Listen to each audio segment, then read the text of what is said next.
All right. Good evening and welcome to our monthly near-death experience support group meeting. We welcome family members, seekers, and students of the NDE. We are honored by the choice you made to join us. My name is Tina Angeli. I am an experiencer, and I'm also one of 3 facilitators of this group. I wish to express my gratitude to Bethany Silva for her expertise in technology and her effort in making our online support group possible. Our upcoming speakers are December is Paul Schmidt from Canada. The January speakers are Dr. Bethany Silver, Jim Bruton, and Diane DeFranco, and they will share the creation of the 12 Steps program for the NDEs, which was presented also at the IANDS conference. The February speaker will be Peter Panagore, who will share his second NDE. Beginning this week, to avoid individuals from monopolizing the speaker's limited time for questions, there will be 1 question limit per attendee until every attendee with questions has had an opportunity to be heard. The meeting will conclude promptly at 8:30. Anyone wishing to continue to share with others attendees may remain. Deb, thank you for accepting our invitation to share your experience with us this evening. You have shared with me that your NDE was only the beginning of your wonderful journey, and I will ask you to begin. We also ask that all attendees mute their audios, and when Deb concludes the sharing, she will be open to answer questions. Thank you. It's all yours, Deb. Okay, Bethany, Tina, and Jack, thank you so much for inviting me to share my experience. Just one, but the major one for me. I won't get into the beginning part because I know we need to give the Reader's Digest version so that way you have more time for questions. I had back in 1979, I had entered the emergency room and was in a position of a near death. Being an EMT, I kind of knew that I was in a position of possibility of a death because they couldn't get the needles into my arm to give me the IV and that type of thing. As I could hear, just so that everybody knows, when you go unconscious, you can still hear people's voices and the conversations that they are having, because I actually heard them go and talk about, they knew that I was going to start going unconscious. Excuse me. And I could hear them. What happened was I could see when they thought I was going to be lost, they strapped me to the gurney. Excuse me, I'm getting a frog's voice. And which was very smart on his part, he turned it straight up because I had lost 2/3 of my blood. So the idea was to get the blood to enter into my brain so that it would stay stimulated and active. But what happened was that I could see myself floating above my body, and I actually was hearing them discussing. I could hear them shout the code blue, which means that, there's a death possibility. And so I was floating up and I could see them working on my body. I happened to float over to the waiting room where my fiance at the time was waiting for me in the waiting room. I floated up, and I've heard this from other experiencers, that they showed me the time, the clock, what time it was. And then what happened was I floated up, and it was almost like an angel had me on their backs or on their wings or similar to that. And I remember going through the tunnel, and I remember going so fast that I said to him, can we slow down a little? Because it was lightning speed. Sorry, my battery is going. Hold on one second.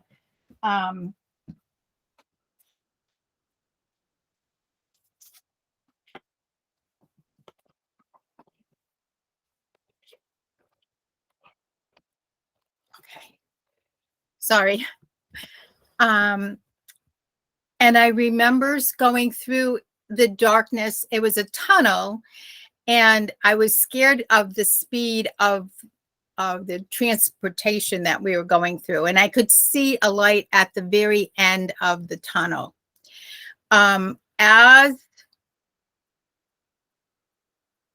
I was going through that, I entered into the light where my cousin, who was a doctor, that I was very close with, because I lived with the family while my parents were building their house in the same town, because I had a choice to go to high schools, and I thought, let me just go to that point and be with them in the town that I'm going to grow up in. And he had passed in an accident, so he met me. But when I saw him, he wasn't like, he was like an earthly body. And he explained to me that it was my choice to stay or to go. And that, that I would be entering some other places before I could make the decision.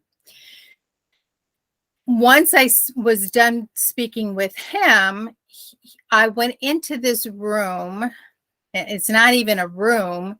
It was a location where I noticed that there were books.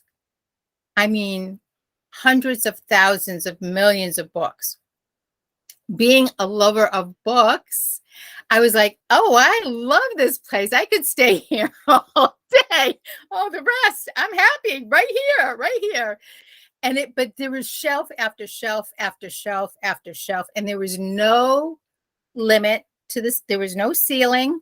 And when I looked down, there was no floor. It was just endless.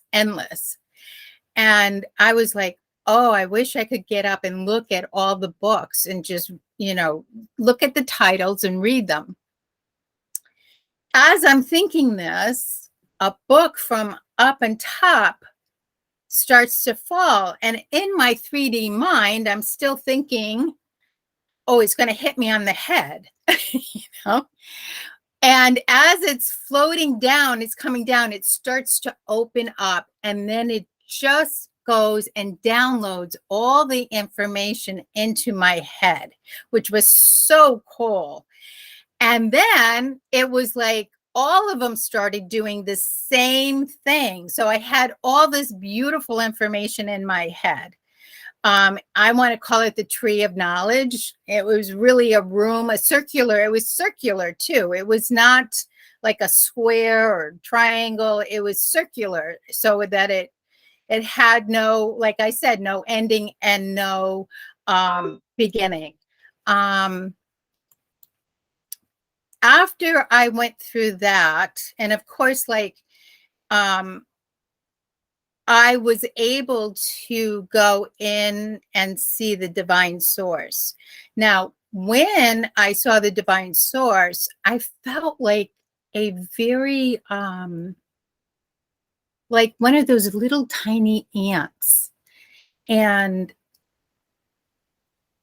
I was like, of course, what I found out was like, it's white. If you see lightning, you see how brilliant that white is, okay?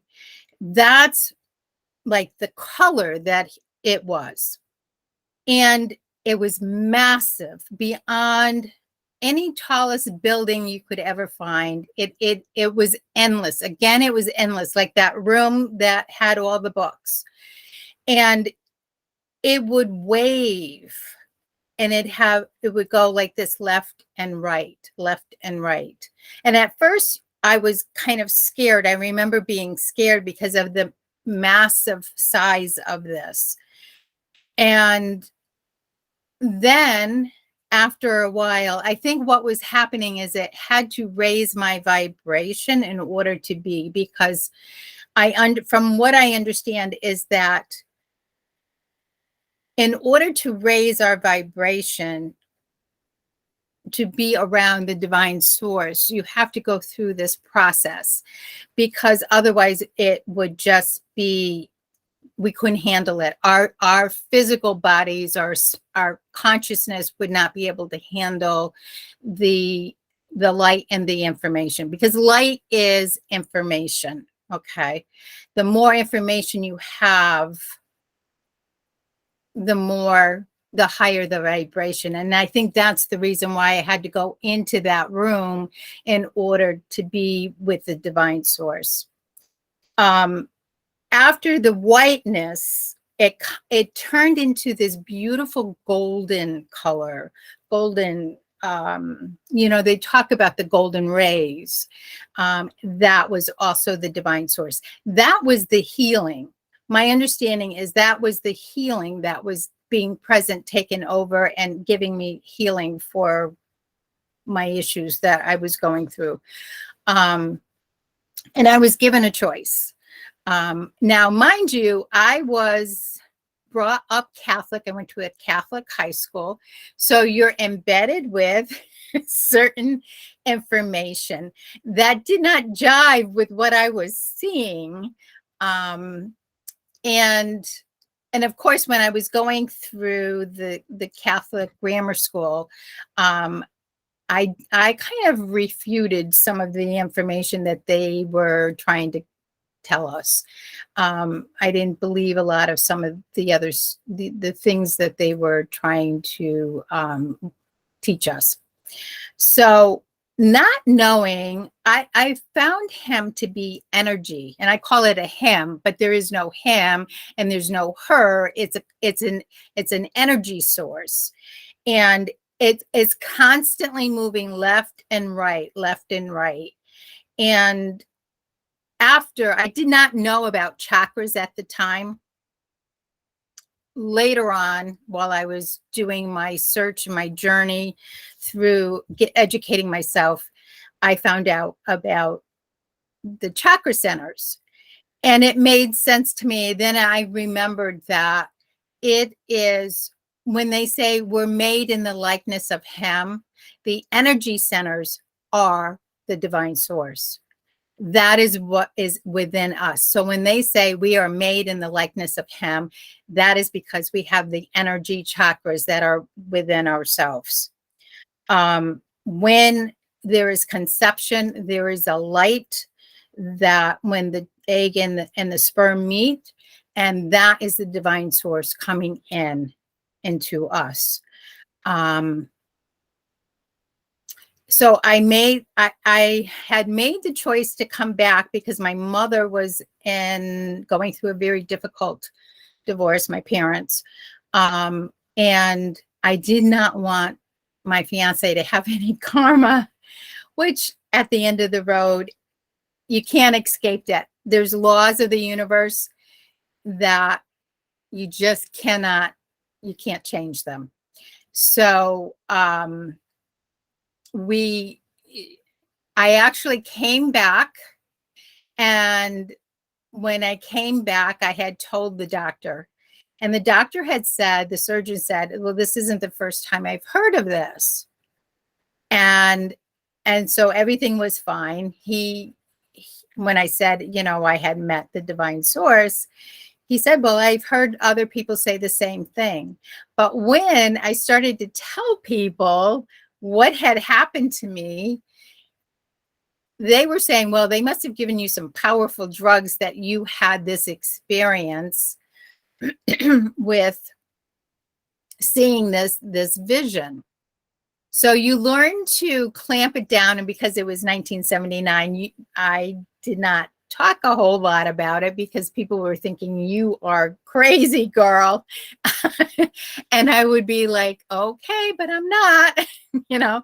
So it was great that there are groups like the NDE where people can gather and talk about their experiences so that it's a safe place to express what they have gone through to talk about. So it was a very long time before I started talking about it again. And the contract was with the divine source, I could go back, but when the time came, I needed to speak about it, which now is the time. You know, I run a spiritual group, as some of you know. And so I do express some of the things that I have experienced, because I've experienced a lot more since that point of view.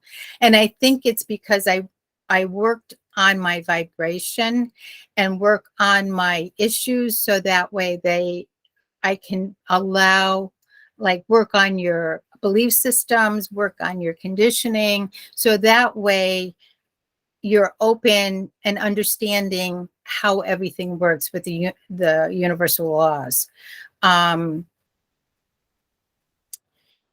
What else? I'm trying to give the shortened version. Let's see. As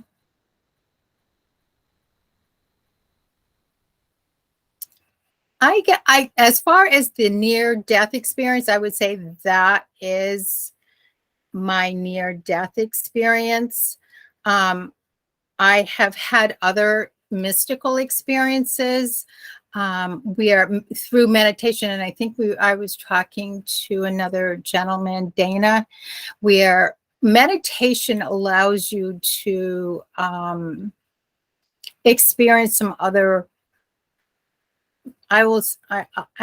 mystical experiences. I've always had some sort of like intuition, a knowing,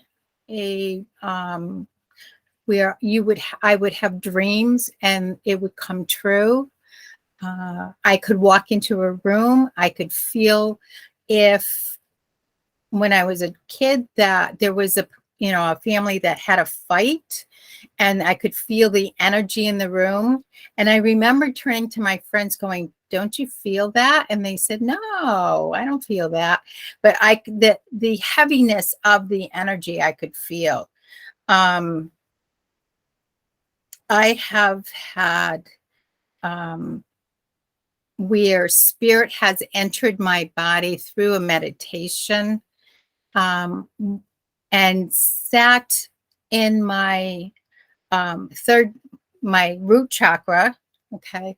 The root chakra is all about family and friends.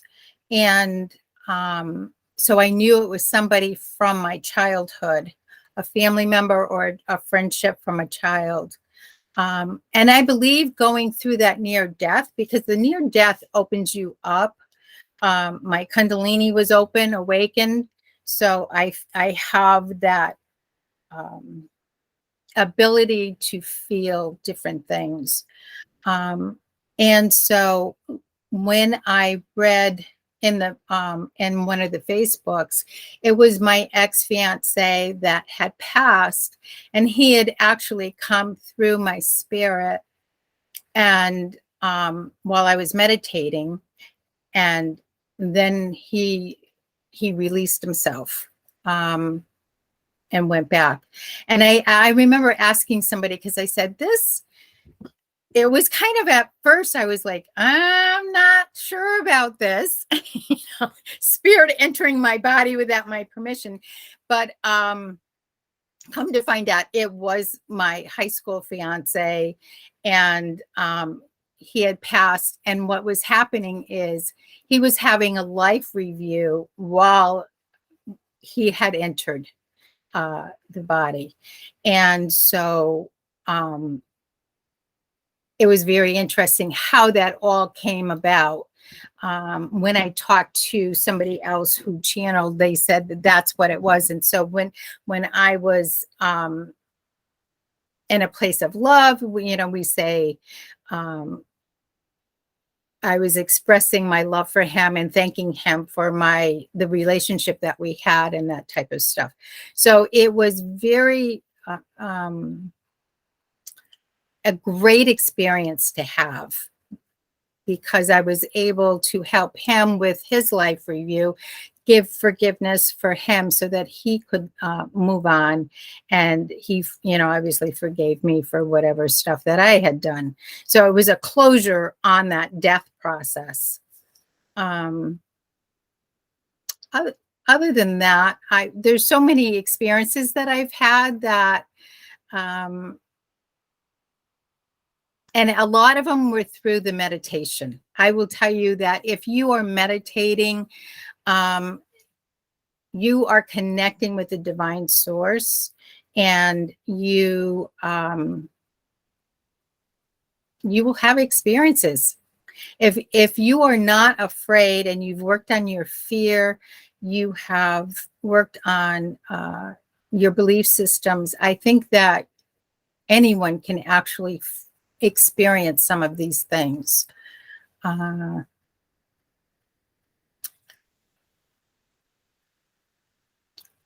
guess I would say there are other things that I've experienced, but I will I want to make sure that if there's questions that people can ask them. Okay, thank you. Let me put my glasses on here. All right. Let's see. Okay, so the first question comes from Lori. Hi. Hi, Nice Lori. to share, Deb. Hi, Lori. Your experience sounds incredible. And I agree that once you've been to the other side, that veil is thin and things can happen. But my question for you is, did you remember anything that was in the books? Were you allowed to remember anything that was in the books that were downloaded? I was able, when you come back, you're allowed to bring a few things back with you. You can't keep all the other information that was downloaded. Unfortunately, I should have said, I should have been smart about that and said something like, okay, can I keep a third of what I learned? But no, I couldn't. There were a few things I was able to keep. One, that prayers matter. It's like a megaphone going up to the heavens, and it's like they will hear it and work on it.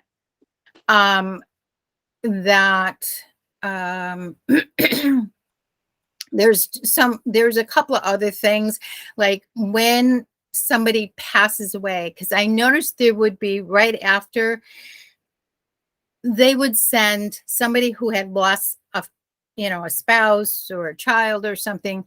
Those people somehow gravitated to me. So I was able to tell them that spirit, when you pass, spirit is allowed to be with that person for a certain length of time. They can see every single thing because I experienced it. They showed me how it works. There's certain laws that when they are viewing that they can do, and other things that they cannot do. So, and the universe speaks to them in many ways. There's like a favorite song of that person will play. Certain words will come across. Everybody knows about the red cardinal that comes and shows that's, a loved one. The universe speaks to you in so many ways that most people aren't even aware of. Certain animals will come by to you, and you can do this now. It doesn't have to be a loved one that's passed. If you keep seeing an animal coming in front of you, look up the metaphysical meaning of that animal, because that is a message for you to learn something. It's honing you in on what you need to know at that point in time. So I'm constantly, because there's many things that come in. So that is the other thing, that they can actually see you during that time period. They can't stay forever because they have to go, they rest, and then they start planning for the next life. And there was one other thing that they expressed to me, and I can't think of it right now, but I will come back. Okay, thank you very And much. I'm so mad I didn't say, can I just keep a third of that information instead of 3 things? Really? You know? Thank you, But That would have Lori. been nice, right? Thank I you. The got next- some stuff, so that's good. I should be thankful for those 3, you know? The next question is from Been There, Done That. Somebody with a sense of humor. Yeah. Hi. Ask your question, please. Oh, your sound is off. Turn it on, please. Can you hear me now? Yes, yes. Okay. Thank you for sharing, Deb. I had a form of an NDE without dying and experienced, not to the extent that you had, but a love that's extremely profound. And I've studied spiritualism and spirituality pretty intensely and listened to numerous NDEs. And my understanding is that the other side is just a place that we can't even imagine how glorious it is. So here's my question. Why is it that, we go back to a place that is that way and beyond our comprehension and experience the most powerful love there is, and we are stripped of our fears and all of our stuff? And why do we come back here? What is the purpose of being here on earth? I hear it's a school, but if we already are divine, then why do we come here? Why don't we just come here as divine to live a life as a divine being? That's my question. I understand what you're saying. And yes, we are in that process of moving to what I call Heaven's Gate. But we cannot do it when we are in the realm of the lower emotions. Everything is vibration. And as long as we are suffering, we have grief, we have greed, jealousy, all the lower emotions, we cannot attain that. We cannot ascend, and we're in that process of ascension, which takes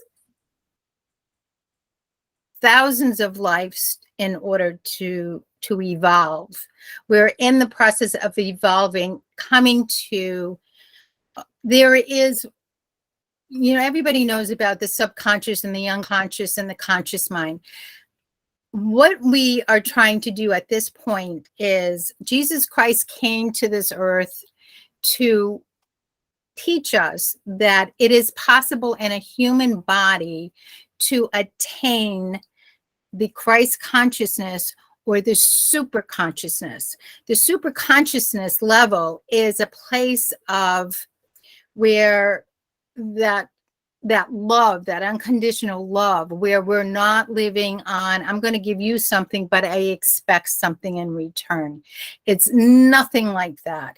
And you're right, that divine, when I entered that place, the unconditional love, the joy, the peace, the music was phenomenal, and everybody wants to go back and nobody really wants to stay. But we have to come back in order to evolve.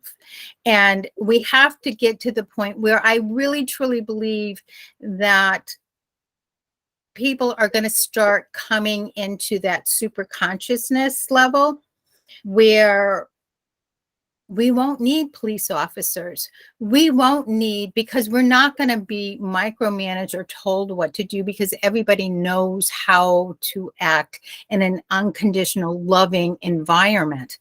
And we are actually creating that on this planet, beautiful Earth. We want, and it's a programming of your mind. It is programming to look at things in a positive point. Of course, when you have the negative, there's work that needs to be done. There, you have to look back and you have to kind of do the work in order to raise your vibration up to a higher level. The vibration for love is 500. Joy is 600. So our goal is to kind of stay in that format. If, like, when I started the group, I asked my guides to help me do what they feel is the best for everybody. And they taught me about vibration. And I started teaching the vibration, how the modalities, music, meditation, all of these things make a huge difference in a person's being. Okay. It is, then I started saying, okay, you know about vibration, you know 500 is love. We need to start to master our thoughts, because how many times, we have literally hundreds of thousands of thoughts in a day. Okay. And how many of them are negative? Okay. So we need to try to master our thoughts, to stay away from that, to stay into a level. Because what I was saying is, when we're in the 3D world, we go up and down, we up and down with our vibration, because we're in a lower, and then we go into the higher and we go up and down. So I was teaching them to try to stay and master the level so that you're in maybe just below love. Okay. But if you're staying in that, not only are you helping yourself, you're helping the collective. I think the thing is on what experience, because you return home, which is a place of unconditional love. There is no negativity there. No. It's just unconditional love. Right. So what I don't understand what we are ascending to if we've already ascended, because we're a divine aspect of God. So the point and purpose of coming to Earth is what? Because that just doesn't make sense. If I go home to my true home, where I'm already vibrating very high, because I'm a divine, I'm an aspect of divine, just like everybody else. Mm-hmm. I'm already that. I'm already that. Up there. Yeah, but what? Why come down here? What's the point? There's no. I don't understand the point of coming here if we already are that. In other words, what's the purpose of coming here in human form if we already are that? That's my question. But we're not that in the 3D world on planet Earth. That's true. That's very true. And so what's happening is we're trying to create that on Mother Earth. We are trying to, and it was an experiment. They gave us no other planets, no other beings, from my understanding of what I've read, have ever had the lower vibrations, the lower emotions that have kept us from being those divine sources. So that's what we're trying to attain. And it's through the process of evolution. How we have evolved through thousands of years. And we are at a critical point in our time period where that is a very good possibility. This is actually historical where we're at. There are patterns in Mother Earth that are physical patterns that have happened, and it takes like 12,000 to 26,000 years. And you can go Google all that stuff about the Mother Earth's crust and all this stuff.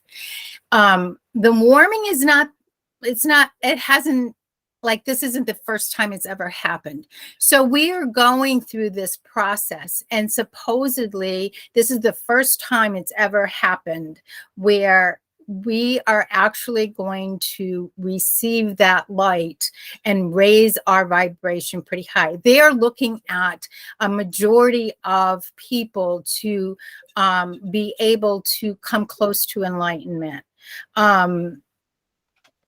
So hopefully that will happen, because then when we're able to do that, we are going to see a totally different Earth. Well, you know, and the reason I ask it is because when I mean, all of us are on this call tonight have had our form of NDE, and some haven't, I don't know. But those that have know that the experience cannot be put into words. Mm-hmm. And that it is it's beyond life altering, because all your questions are answered and everything you've been taught is wrong about God, and you find yourself terribly alone, and the only thing that matters to me, at least, is, well, holy cow, I just tasted something that is beyond comprehension, and it's the most beautiful thing, and that's all I want now. I mean, I truly don't care about anything else in the material world other than how can I achieve a state of being whereby I've realized my true divine self as a human being. I mean, that's been my sole goal since I had that experience. And it makes it very difficult to live here after you have experienced that. And, Yes. You know, my mind goes everywhere trying to figure out how it works or what the purpose is. And that's why I asked the question, because it made no sense as to, you know, I'm leaving my home to come here as a human, to ascend here as a human in the flesh, to attain the Christ consciousness. That's initially what I had, you know, uncovered through my studies over the years. And but I just wanted to hear it from your point of view. So thank you. I won't take up any more time. Thank you. Willie, you're next. Okay. I've heard a lot of experiences after life, and one experience I heard, this was from a child, that it was like here. He saw houses, he saw people walking around, he saw lakes, he saw boats on the lakes, right? Other experiences were like a lot like what you have described as far as the light, but your description of the light is a little different than what I've heard before. The way it waves. My question is this: do you think that just like in this physical world, people see the experiences of the afterlife through their own consciousness and in their own way, so that everybody really sees something different? Yes, I believe so. That was, like I said, I was brought up a Catholic, so I did not have expectations of that. And then later on did not connect my experience in 79 until I started doing Reiki work and learning about the chakras. That was my connection.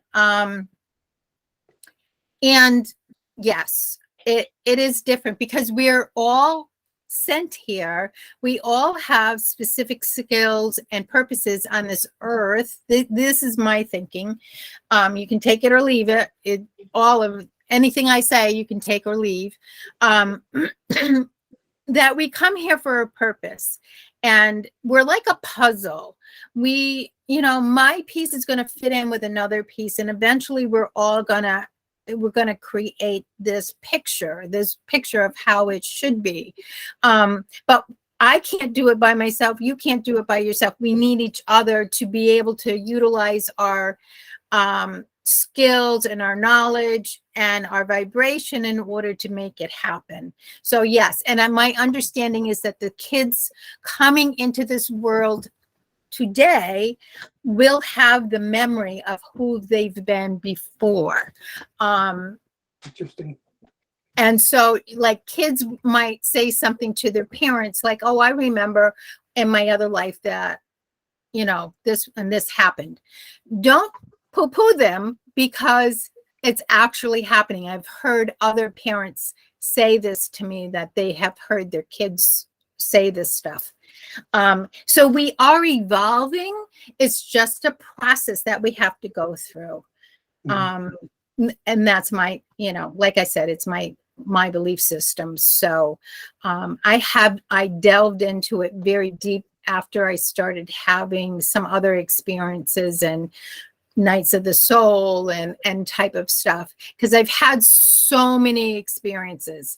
And it's not like, oh, I set out to have this experience and then boom, it happened. It just comes, the law of attraction, I guess, but I don't know. So I think we all have a purpose. It's just finding that purpose.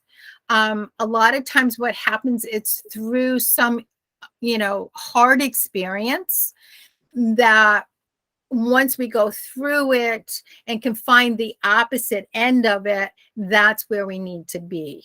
That's where our purpose is. Usually I find that to be. I don't know if that helps. Yes, it does. Thank you very much. Okay. Okay, Paul, you're next. Put your sound on, please. Thanks, Tina, for reminding me. So I'm not ready. I'm Paul. I've never been in one of these groups anywhere in the world. Tina invited me. It took me a few months to come in.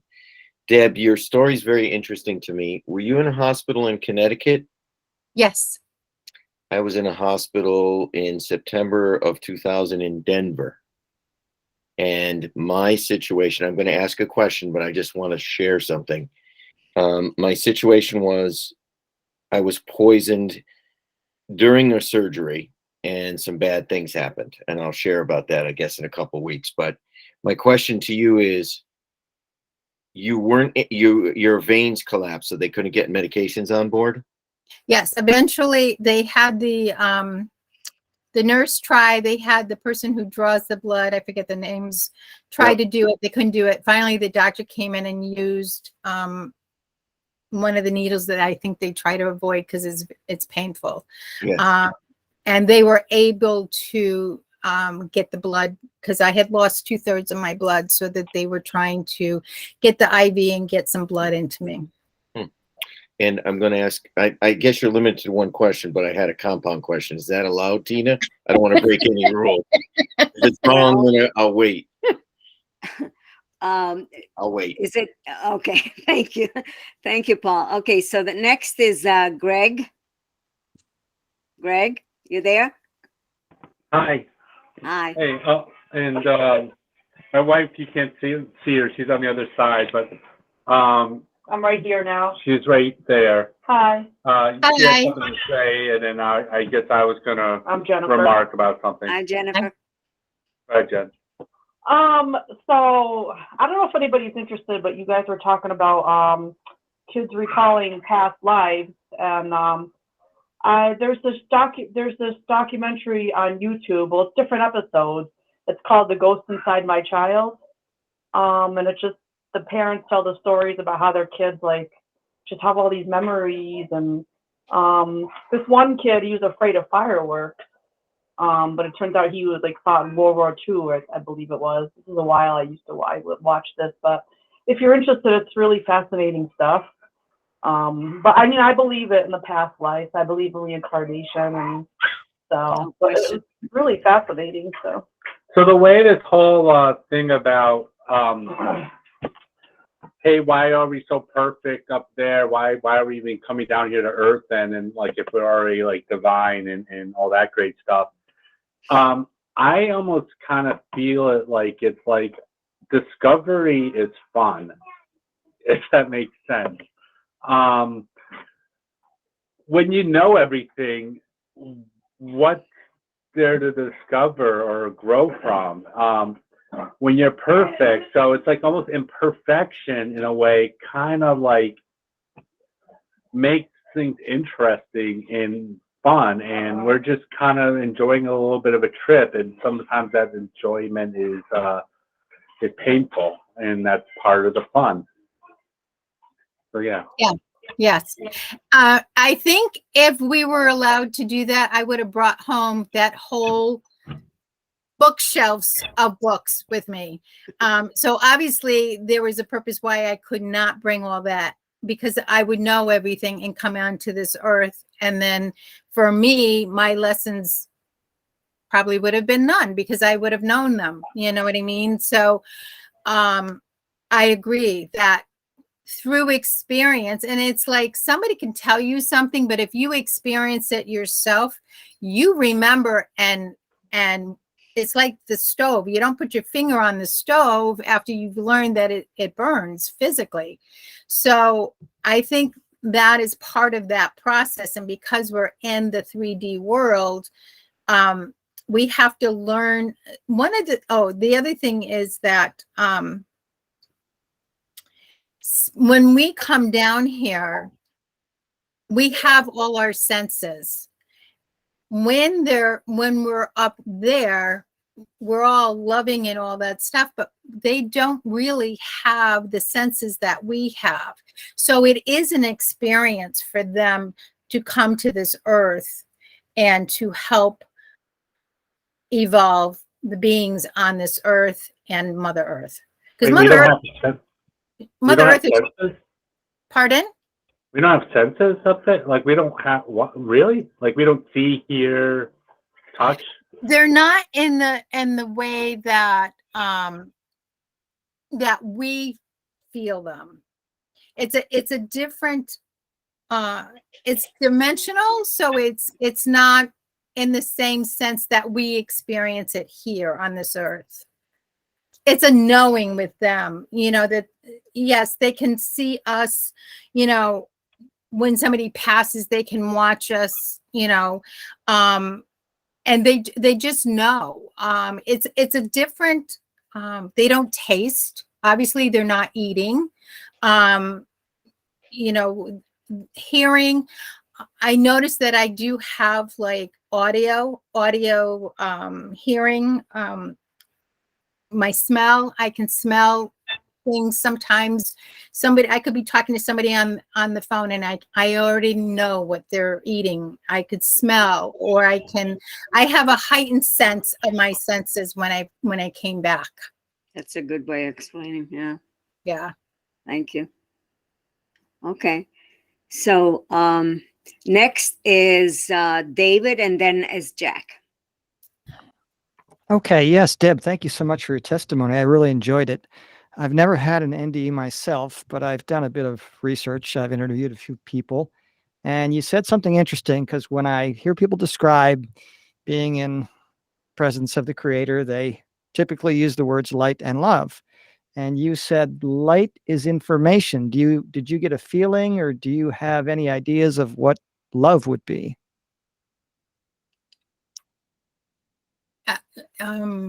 Okay. So you're asking in the sense of light and love, right? Yes, I heard the term light and love. You mentioned light is information. I was wondering right. if you had a sense of what love was, put another way, I guess. It is not the 3D world of love.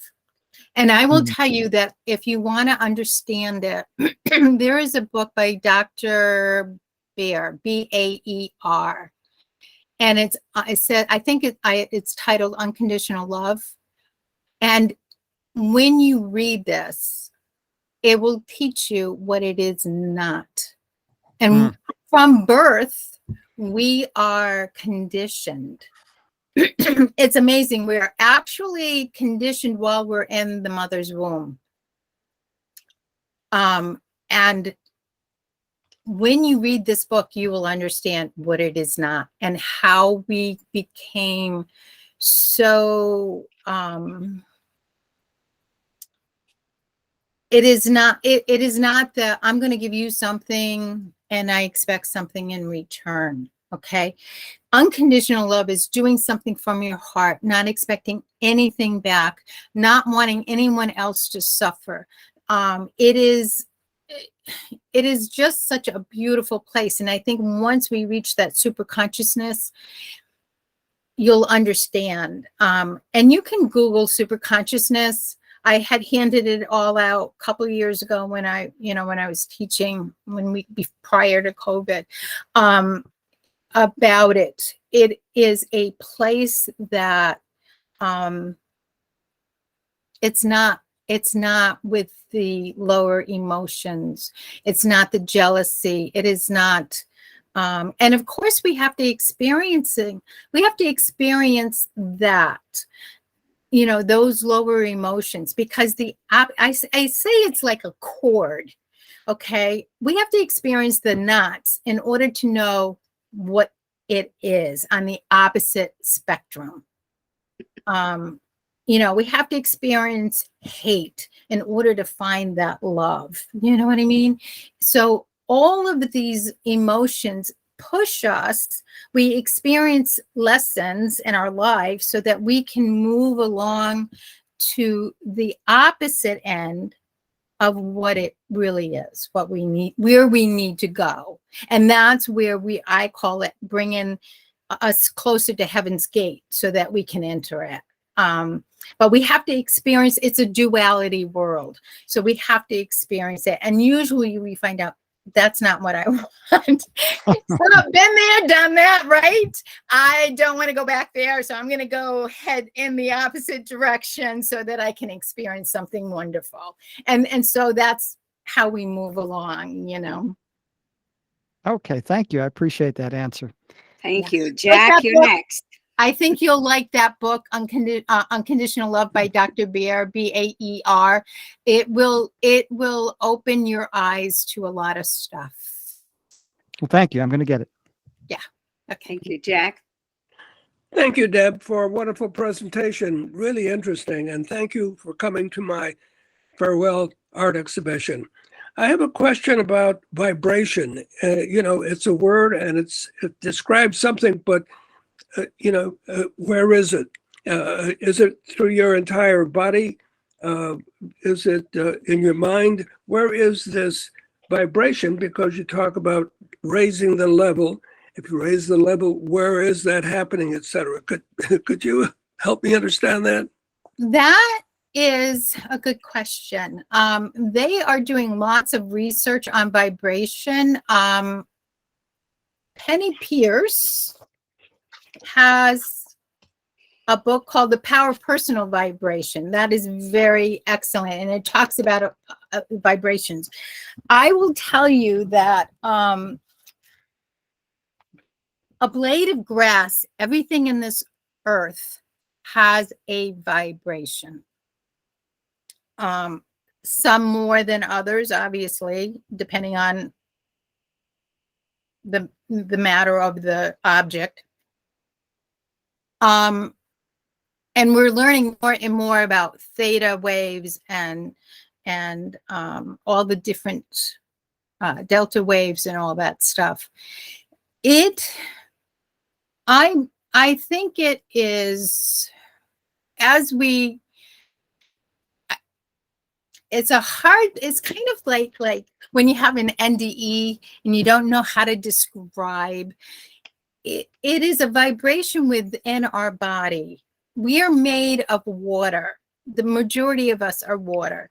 And we also have the divine light. So I think that what happens is that it's so, I don't know how to describe this. There's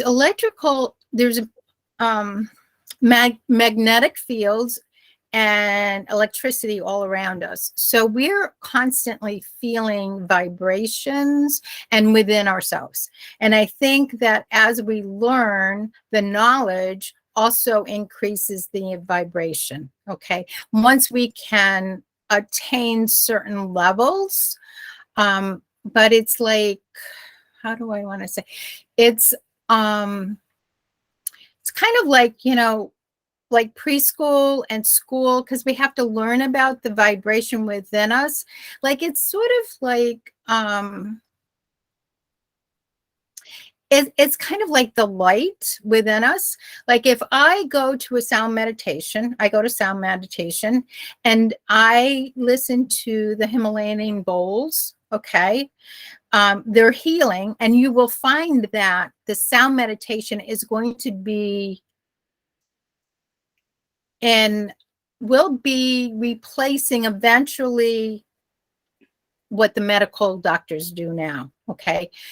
The vibration, it sends the sound through our body, and we can feel the vibration through the water. I go to somebody, and I go twice a month, and she will put warm water in a bowl, and she will put it on my stomach or wherever, you know, close, somewhere in the vicinity, and she will play the bowl on me. Okay. I actually feel that vibration. What happens when we have trauma gets imprinted into, I say the cells, but it's within us. Okay. It actually can move any diseases or any blockages out, so that our vibration, we can feel the vibration stronger. I can actually, when she plays it, I can actually feel it within my body, going all the way through down to my feet and up. She'll do it at the bottom of my feet. I can feel it moving up. And when she plays it up the top of my head, I can feel it also. The same thing with Reiki. So this is why, if you have trauma or you have some start of some diseases, anxiety or whatever, go to sound meditations, whether it's just listening to the bowls or the crystal bowls or something like that, because it actually has healing that is affecting your body. And it's through that vibration. This eventually, we will not have medical doctors. We will have sound meditation or sound healing that will help us. I don't know. Okay, well, thank you very much, Deb. I appreciate that. Thank you. Rebecca? Hi, I just wanted to say thank you, Deb, for sharing that. That was amazing. I guess my question is, if I have a question, is do you think, like you said, you have a love of books, and you shared it a little bit before, that I call them they, him, you know, the whole it, them. They're just so massive and awesome. Do you think that they present to you in a way, like the other gentleman said, specific to you, because that's how you can grasp what they're trying to show you? Because like for me, it was something different than books. It was not books. And when you're talking, I guess that's my first question. Do you think that it is specific to each different person? Absolutely. Absolutely. Okay. Yeah. Okay. And then the other thought, when you put the book up, Frequency, I just can't believe that I just finished watching the Netflix series, The Good Place. Okay.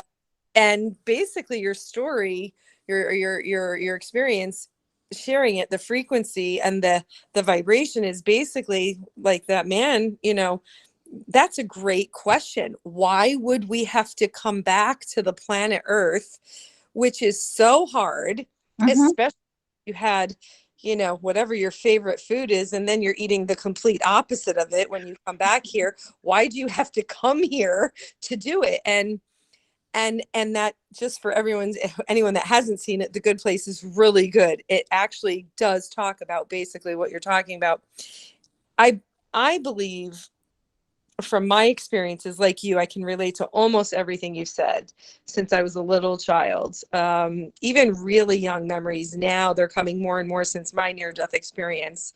I remember things the second a woman walked in the door. Instead of just seeing that woman, I could see her physically, but I would get an image of a witch, because she was not a very kind human in this world. And she just had, you know, and that's what I was taught witches were. They weren't nice. And that's how my life has gone. Countless past loved ones come to visit me. And so that's the other question I want to ask you. You said that, I think you said, when someone passes, they have a period of time where they can be with us still, sort of. Is that correct? So I've been told that because of my trauma, that I need to start working with somebody to unblock. I do great with hands-on energy work like Reiki and other forms. I feel phenomenal. But I need to start working on unblocking that, the damage that trauma did to me, so that I could, I call all of our things we all have gifts, that they can, so I can continue to ascend and share them. And I think the purpose of that is, like that gentleman was asking, is because it's a continuum. Yes. It is just a constant continuum. There's never an end. Right. And correct. it's like it's being a food critic, you know. Yeah, I went to every Italian restaurant in Torrington, Connecticut. Okay, so I can give you a good thing.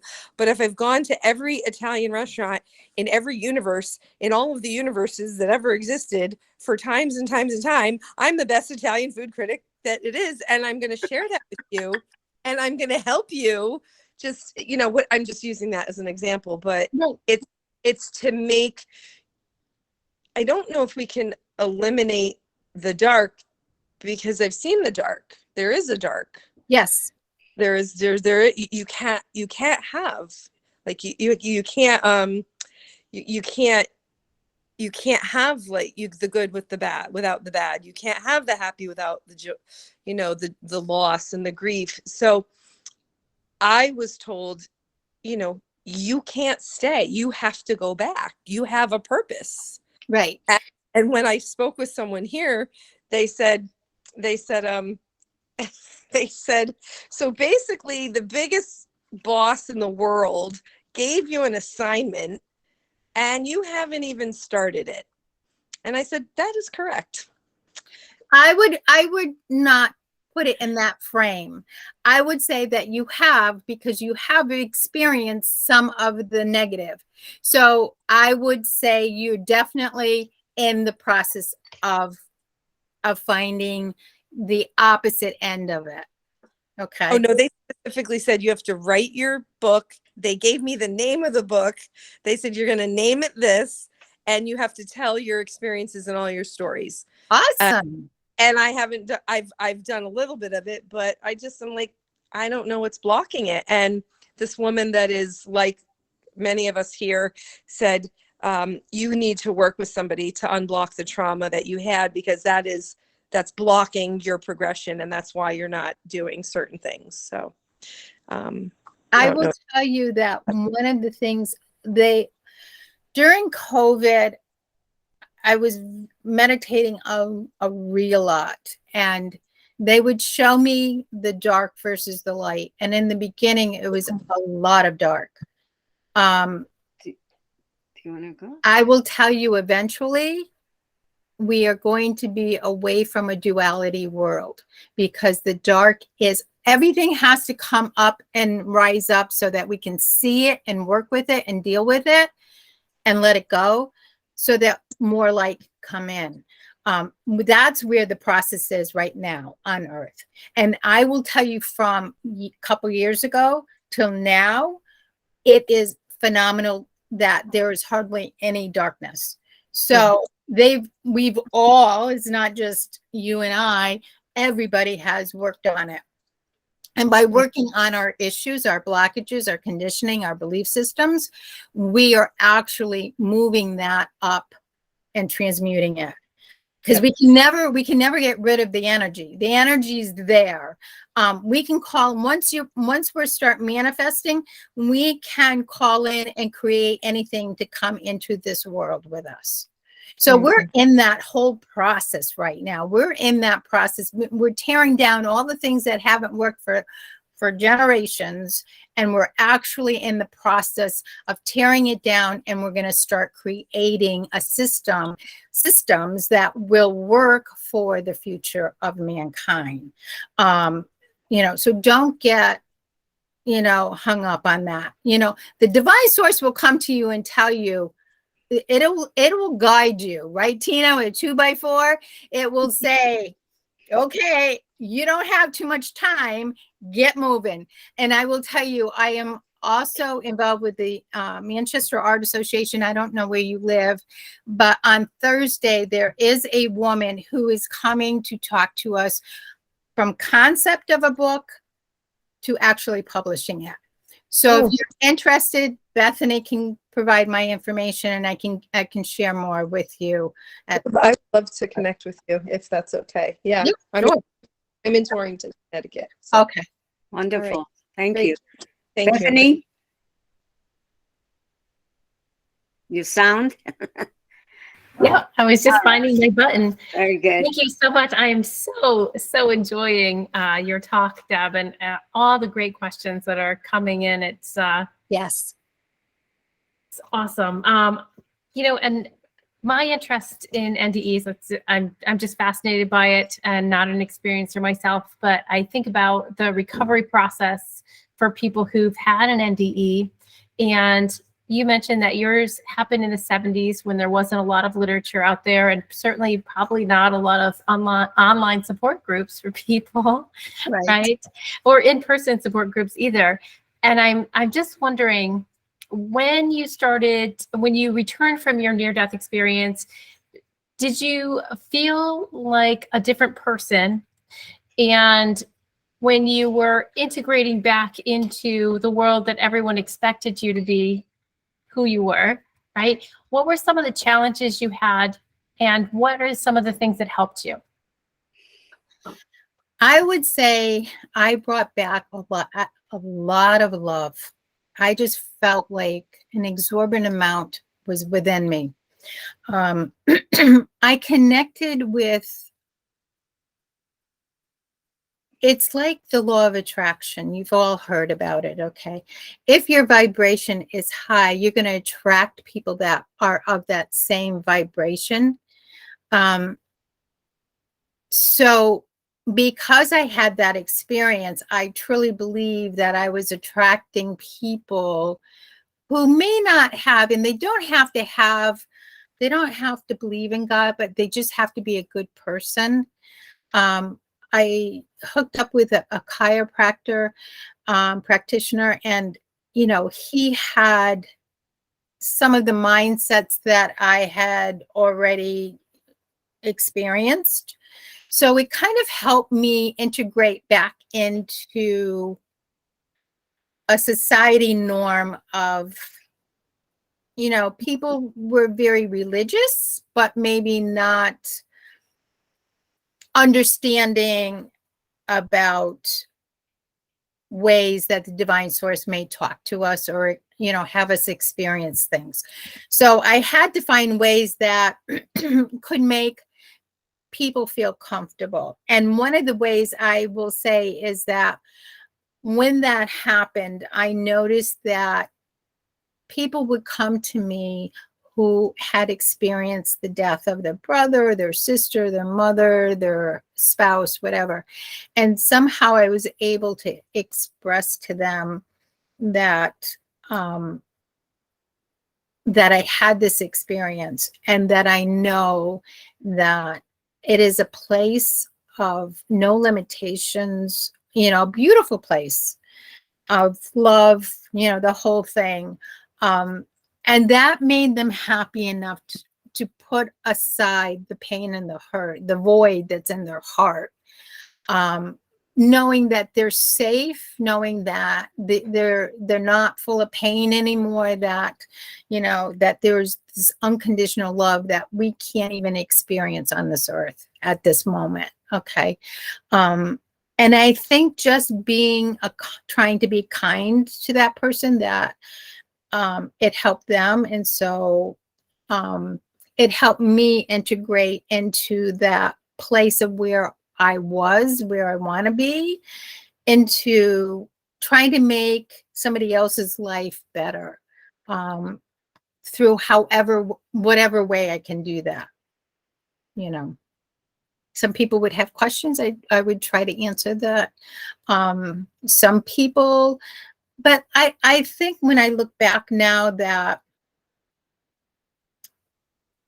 I think being a compassionate person, and I was attracting people that were like me at that point in time. Okay. And that's vibration. It's a vibration thing. And I will tell you that a lot of people that are going through hardships with the relationships, there is a point, like, a lot of times spouses that may have experienced the NDE and their spouse hasn't, there'll be a growth spurt because they have gone through that process. There'll be a certain vibrational space. And once that occurs, they're going to be moved to the other category. It's just the way that the laws work. Okay, there's actually 105 laws of the universe. And once we hit that spot, the marriage sometimes, or the relationship, partnership, whatever it is, will fall apart. Okay, that's just the laws of the universe working the way that it's designed to. So. Well, thank you. So I can't wait to hear your talk in January, or I think it's January, so I can hear what you have to say, because it'll be interesting for me, you know. So Thank you so much, Deb. Thank you, Deb. Thank you for a wonderful presentation. You're Bethany, welcome. Bethany will send you the video and also place it on our website. I want to wish everybody a peaceful Thanksgiving Day with family. And I'm going to leave, but anybody can stay if they wish to. Good night, everyone. Good night. Thank you, Tina. You're welcome. Bye-bye. Bye.